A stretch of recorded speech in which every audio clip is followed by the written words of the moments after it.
جرمنی اور پاکستان کی تاریخ کچھ زیادہ مختلف نہیں، دونوں ممالک تاریخ کے مشکل دور سے گزرے۔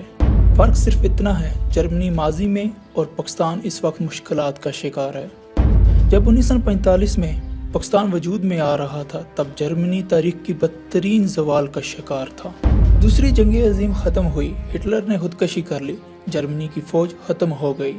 جرمنی دو حصوں میں تقسیم ہو کے رہ گیا، 75 لاکھ شہری مارے جا چکے تھے۔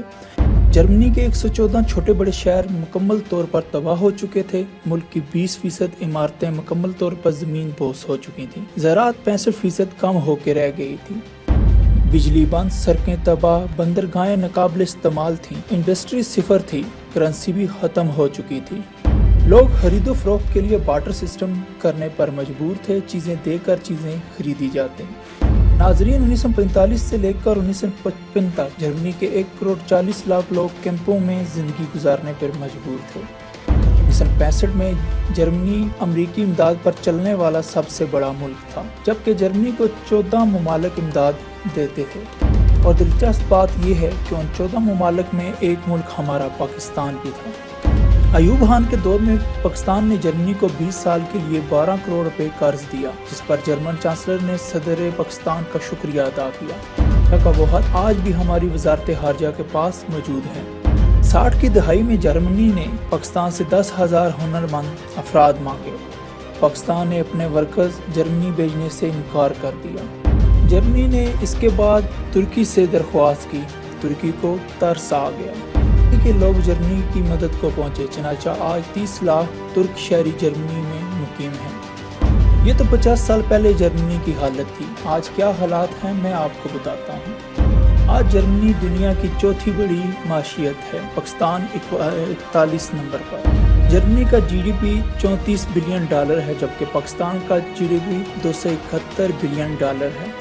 جرمنی کی سالانہ برآمدات $2100 ارب ہیں، پاکستان کا صرف $29 ارب ہے۔ جرمنی کے زر مبادلہ کے ذخائر $203 بلین ہیں، جبکہ پاکستان کے زر مبادلہ کے ذخائر $21 بلین ہیں۔ جرمنی کی فی کس آمدنی $41,178 ہے، جبکہ پاکستان کی $1,434 ہے۔ اب سوچیں، جس ملک کو 50 سال پہلے پاکستان نے 12 کروڑ قرض دیا، وہ ملک روزانہ 12 کروڑ روپے کی پیپر پن بناتا ہے۔ جرمنی کہاں ہے اور پاکستان کہاں پر؟ ہم یہاں کیوں ہیں؟ اس کی وجہ جرمنی کے حکمرانوں کی سادگی ہے۔ جرمنی کے حکمرانوں کو اپنی شوگر ملیں، آف شور کمپنیاں، لمبے پروٹوکول کی ضرورت نہیں تھی۔